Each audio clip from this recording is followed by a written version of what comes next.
52.200.000. Oh, banyak nol. Nah, berarti kos aktual tiap aktivitas yaitu kos aktivitas bernilai tambah ditambah kos aktivitas tidak bernilai tambah. Sehingga totalnya adalah 1.533.000.000. Itu. Kalau dilihat perbedaan antara yang bernilai tambah dan tidak bernilai tambah, banyakan yang bernilai tambah. Kan 2 miliar dibanding banyakan yang tidak bernilai tambah ya. Seperti itu.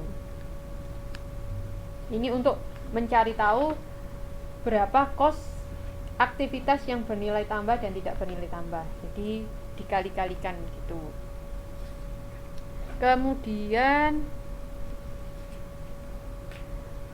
untuk mengukur kinerja aktivitas yang kedua dengan menggunakan pelaporan tren cost aktivitas, yaitu menunjukkan pengurangan cost atau cost reduction yang dilakukan sesuai dengan yang diharapkan.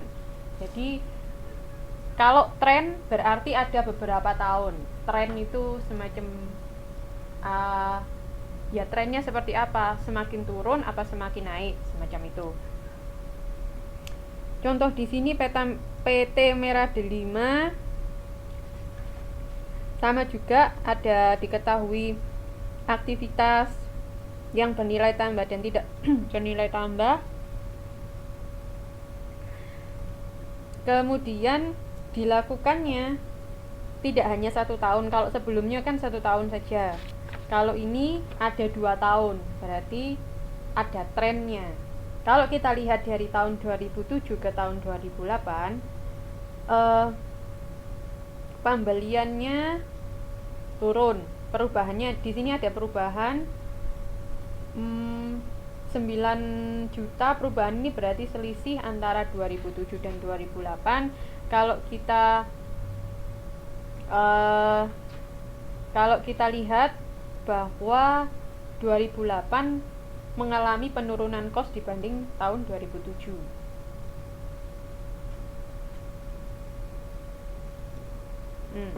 Berarti aktivitas mereka lebih baik daripada tahun sebelumnya. Ini untuk pelaporan tren kos aktivitas. Kalau kosnya semakin tahun semakin turun berarti semakin bagus. Kalau kosnya semakin tahun semakin naik berarti semakin jelek.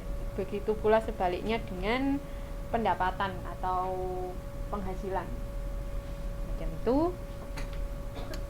Kemudian yang ketiga adalah peranan standar Kaizen.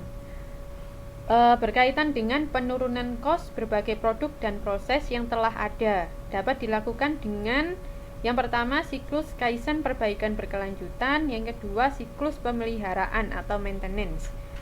Ada subsiklus dari Kaizen adalah plan, do, check, act. Kalau subsiklus perbaikan adalah standar, do, check, act. Apa itu? Silakan teman-teman buka gambar 8.5 di halaman 834. Di situ pertama plan, berarti direncanakan dulu, habis ada rencana, terus do, dilakukan, dikerjakan. Kemudian cek, dicek, diawasi, apa istilahnya? Diperiksa apakah yang dilakukan ini benar apa tidak.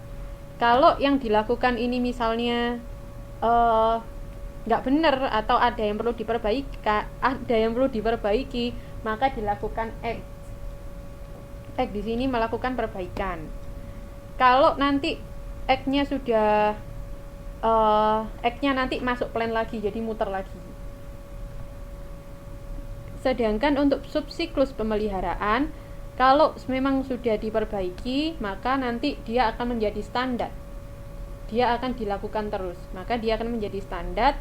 Standar ini nanti dilakukan, kalau dilakukan terus dicek lagi, diawasi. Nanti kalau ada perbaikan, ya diperbaiki. Kalau tidak ada perbaikan, yang dilanjutkan.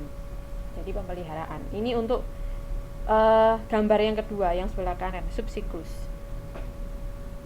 Oke. Kemudian bisa dengan melakukan benchmarking, yaitu menggunakan praktek-praktek terbaik sebagai standar untuk mengevaluasi kinerja aktivitas, melihat secara internal maupun eksternal dari organisasi. Tujuannya menjadi yang terbaik dalam melakukan berbagai aktivitas dan proses. Ini kalau menggunakan ukuran benchmarking. Cost siklus hidup. Semakin cepat inovasi teknologi, siklus hidup produk lebih pendek dan meningkatkan kebutuhan peluncuran produk baru ke pasar lebih cepat agar tetap bertahan hidup. Dalam hal ini, cost-cost yang terkait harus diperhatikan. Jadi semakin dia mempunyai teknologi yang tinggi, maka siklus produknya akan semakin cepat. Karena apa? Karena semakin cepat pengen ganti produk yang lebih canggih semacam itu. Jadi semakin canggih teknologi yang dimiliki, produksinya juga akan semakin cepat ganti produk baru. Semakin canggih seperti itu. Oleh karena itu cost-nya harus diperhatikan. Kemudian yang keempat adalah perhitungan biaya pelanggan dan pemasok berbasis aktivitas. ABC dapat digunakan untuk menentukan kos pelanggan dan kos pemasok. Pengetahuan tentang pelanggan dan pemasok adalah penting. Jadi kalau kita menggunakan ABC, kita harus mengetahui tentang pelanggan dan pemasok. Kita beli dari mana dan kita jual ke siapa. Kalau pakai ABC harus jelas. Yang kelima, analisis profitabilitas pelanggan. Menggabungkan analisis pendapatan dari pelanggan dan kos untuk pelanggan dengan cara mengidentifikasi pelanggan yang paling menguntungkan, mengatur kos untuk setiap pelanggan, dan menetapkan kos tambahan.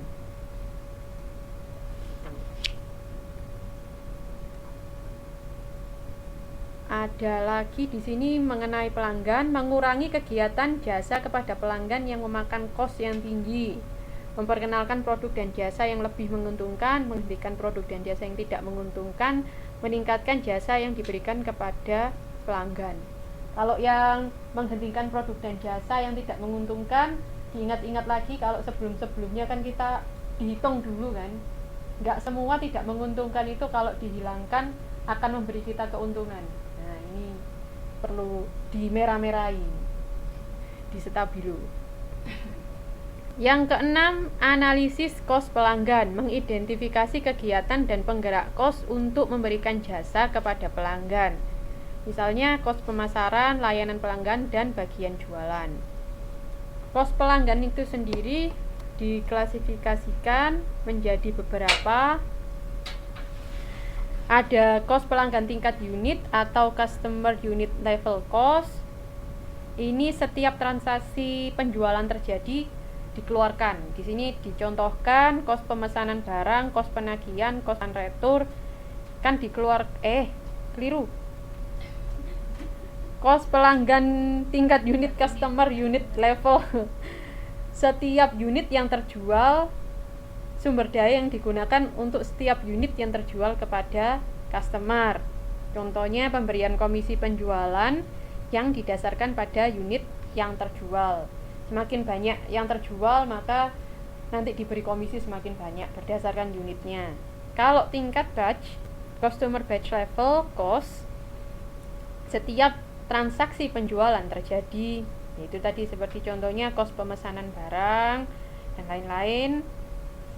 Kemudian kos pelanggan tingkat produk, customer product level cost, sumber daya yang digunakan untuk memberikan jasa kepada pelanggan tanpa memperdulikan jumlah unit yang dibeli. Itu. Yang keempat, kos jaringan distribusi, distribution channel cost, digunakan di setiap saluran distribusi yang digunakan oleh perusahaan. Contohnya kos operasional yang digunakan setiap gedung untuk melayani pelanggan utama. Kemudian yang terakhir, kos pendukung penjualan atau sales sustaining cost, sumber daya yang dikeluarkan